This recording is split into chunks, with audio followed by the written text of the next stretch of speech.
Olá, sétimo ano, tudo bem? Como vocês estão? Aqui é a professora Débora e hoje nós vamos trabalhar com vocês o capítulo 5, Matriz Energética e o Desenvolvimento Sustentável na nossa aula de ciências.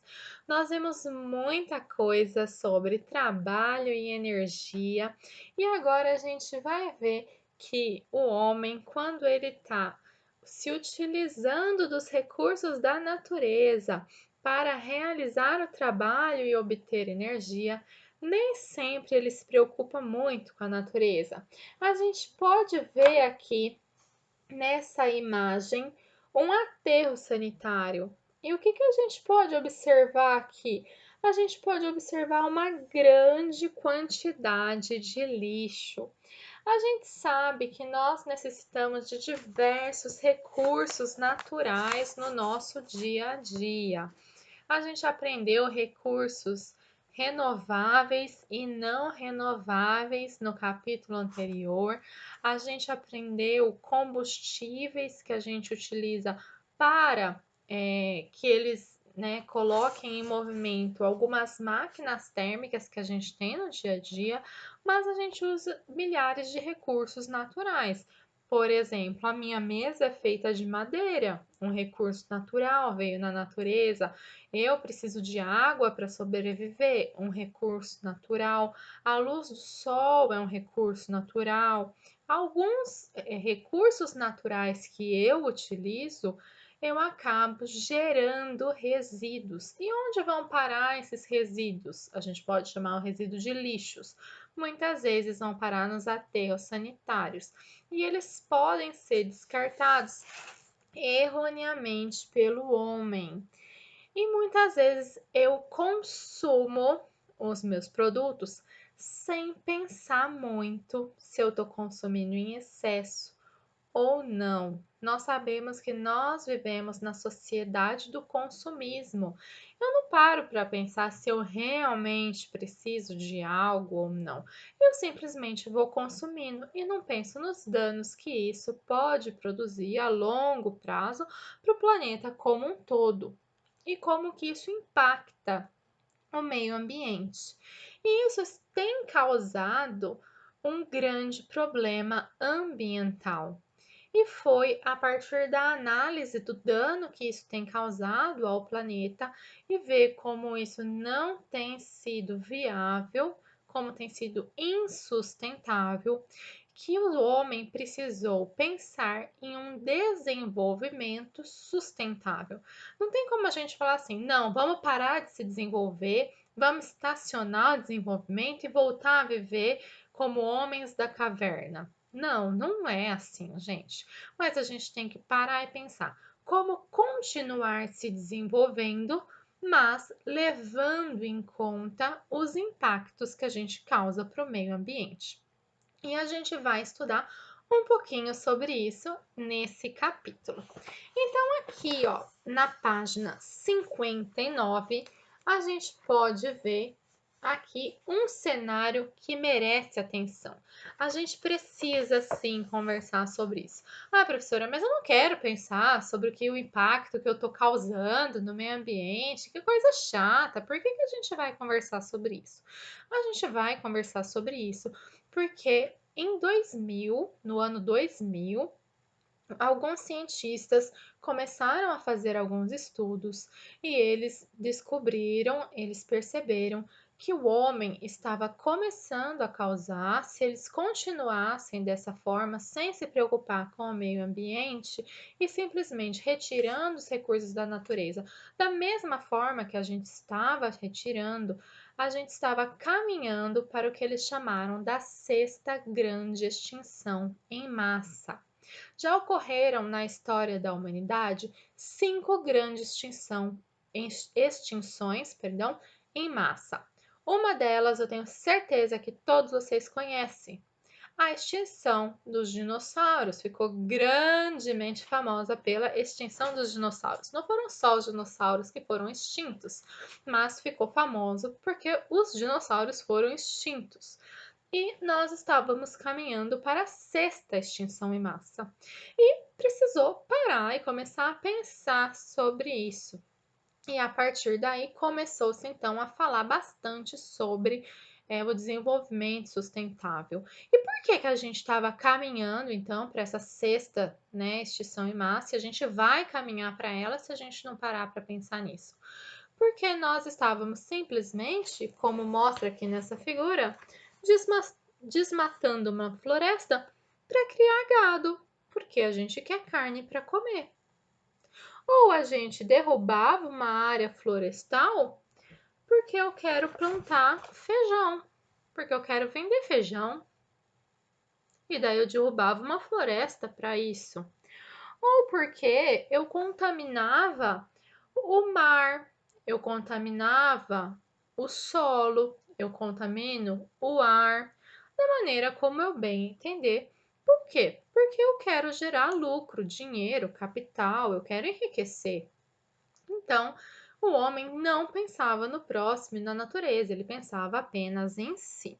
E foi aí, pensando nisso, que começou-se a propor soluções para um desenvolvimento sustentável.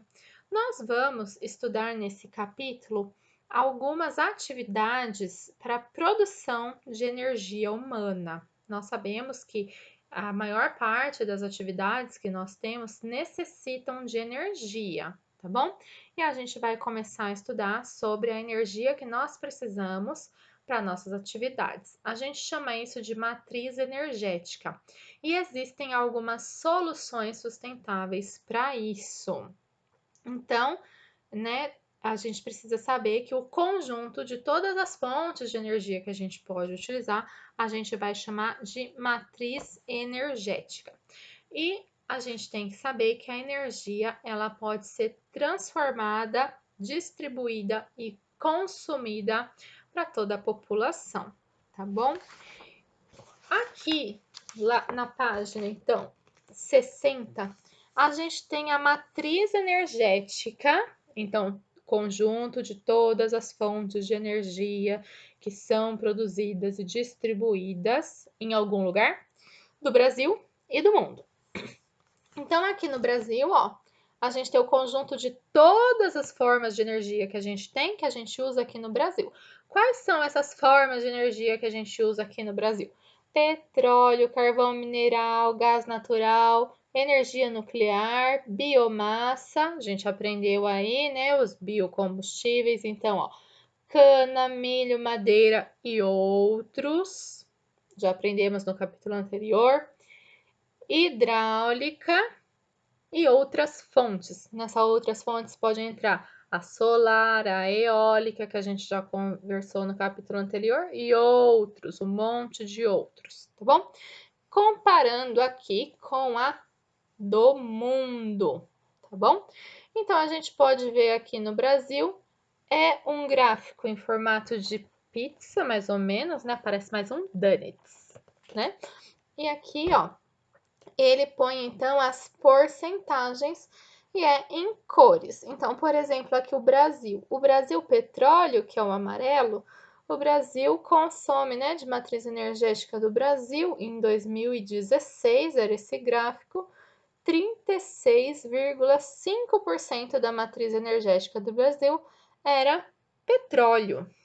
Já no mundo era 31,5%. Então, o Brasil tem mais petróleo, né, na matriz energética. Já se a gente for analisar, por exemplo, biomassa, a gente falou no capítulo anterior que o Brasil planta bastante cana-de-açúcar e a gente é um produtor de etanol. Então, vamos ver se a nossa matriz energética tem mais, né, biomassa, ou seja, mais etanol do que o restante do mundo. Então, é o roxinho. Então, ó, roxinho no Brasil, 29,9%, quase 30%. E no restante do mundo, 10%. Então, faz sentido. Nós estamos bem, então, de biomassa comparado com o restante do mundo. Então, gente, a gente pode comparar aqui entre o Brasil e o mundo, ok? Aqui, então, Agora, para finalizar essa aula, você deve fazer este exercício número 1 e o número 2. Gente, o número 1 fala assim: some a porcentagem de todas as fontes renováveis utilizadas no Brasil. Então, você olha, primeiro você separa qual que é renovável e qual que não é renovável. Daí você pega todas as fontes renováveis do Brasil e soma. Depois você pega todas as fontes renováveis aqui do mundo e soma. Daí ele fala assim: faça o mesmo com a porcentagem de todas as fontes não renováveis. E depois você repete os dados da mesma forma para mundial, tá bom? Separa renovável, não renovável. Soma todas as renováveis, soma todas as não renováveis. Ou seja, ele quer saber quantos por cento da matriz energética do Brasil é fonte renovável? Quantos por cento da matriz energética do Brasil é não renovável? Quantos por cento da matriz energética do mundo é renovável? Quantos por cento da matriz energética do mundo é não renovável? Tá bom? E daí a gente vai então fazer aqui um gráfico para representar. Gente, vocês vão desenhar o gráfico de vocês aqui, tá bom? Depois na aula, quando a gente entrar online para corrigir, a gente desenha na lousa, tá bom? No caso, ele fala assim, ó, desconsidere o percentual indicado como outras fontes, tá? Pede para você fazer um gráfico de barras, tá bom? Na 2, fala assim, junte-se a um colega, leia os gráficos que cada um elaborou, no caso você não tem um colega aí com você, tá bom? E fala que diferenças você observa em relação à energia em relação à geração de energia renovável e não renovável. Gente, você anote aí, por favor, se o Brasil, em relação ao mundo, ele utiliza mais energia renovável ou mais energia não renovável. E a gente vai conversar juntos na próxima aula que a gente entrar online para corrigir esse exercício, tá bom? Que daí estaremos todos juntos, né? Os colegas vão estar todos juntos, mas daí você já vai ter feito a sua análise individual, tá bom? Será que o Brasil vai estar utilizando mais energia renovável em comparação com o mundo? Será que estamos à frente do mundo nesse quesito? Será que já estamos, né, caminhando nessa direção de um desenvolvimento sustentável? Gente, para a aula de hoje é isso. Vejo vocês na próxima aula. Até mais. Fiquem bem.